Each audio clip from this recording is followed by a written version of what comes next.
Ciao a tutti, benvenuti alla seconda lezione di fisarmonica e questa lezione è dedicata all'impostazione dello strumento. L'impostazione significa il modo corretto di come si tiene la fisarmonica, poiché come ben sapete la fisarmonica non basta prenderla in braccio e suonarla, ma bisogna anche saperla tenere bene nel modo corretto per poterla suonare al meglio. Quindi vediamo un po' come bisogna tenere la fisarmonica.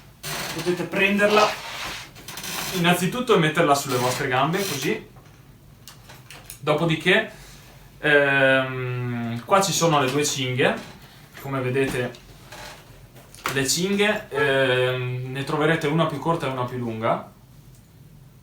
Quella più lunga va messa sulla spalla destra, mentre quella più corta sulla spalla sinistra. Quindi la prima cosa da fare è metterle in questa maniera, molto bene. Una volta messe le cinghie, avete la cinghia, quella per i bassi.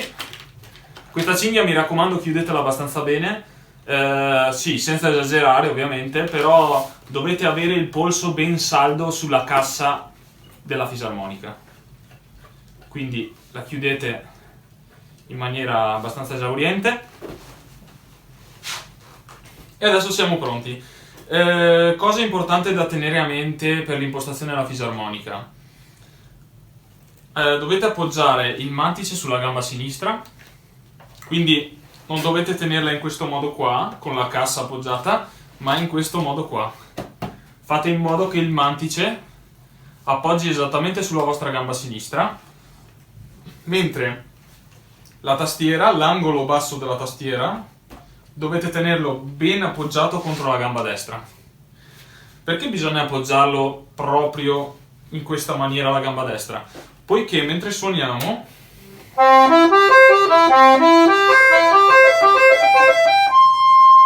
mentre apriamo la fisarmonica, vedete che facciamo questo movimento e quindi sarà la cinghia destra a tenere fermo lo strumento. Altrimenti, senza la cinghia destra, lo strumento andrebbe in là. Mentre quando chiudiamo,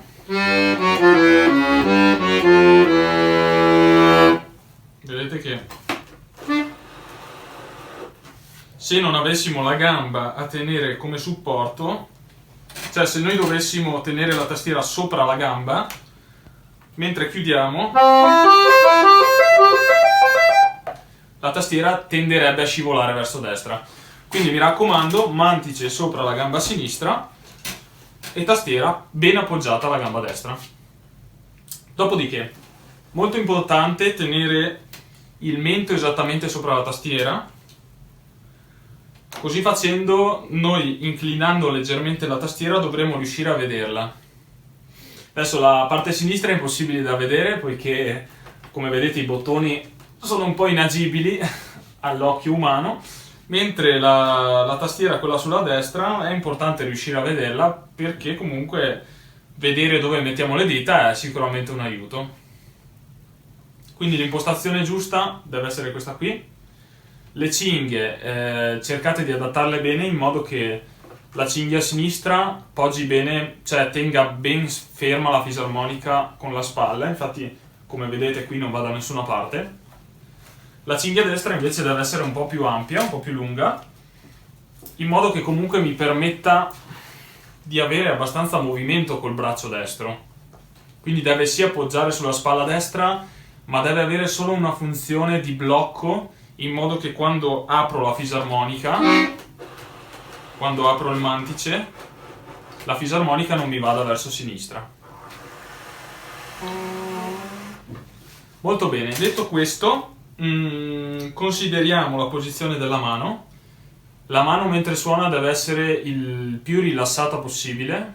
Mi raccomando, tenetela rilassata perché altrimenti rischiate di avere tensioni inutili e mentre suonate rischiate anche proprio di farvi male, insomma.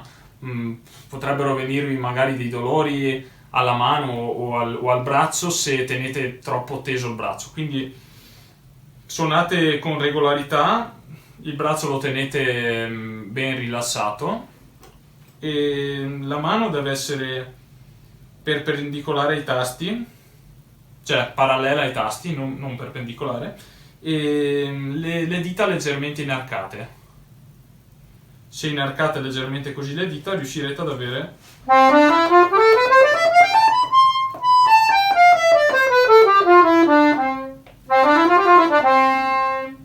l'effetto deve essere esattamente questo, quindi il gomito basso, mi raccomando non tenetelo su alto, e la mano che partendo dalle note più basse si comporterà in questa maniera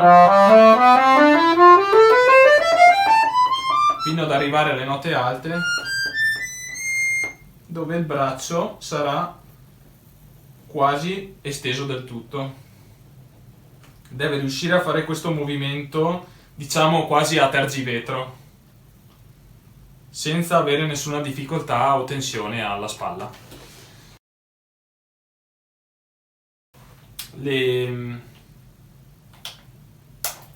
Queste sono delle piccole ghiere per tenere chiuso il mantice, adesso io le avevo già aperte, ma inizialmente saranno chiuse. Ce ne sono una sopra, come vedete, e una sotto. Queste servono appunto perché quando avete lo strumento a riposo vi aiutano a tenere chiuso il mantice, altrimenti il mantice suonando qualche nota si aprirebbe mentre spostate la fisarmonica.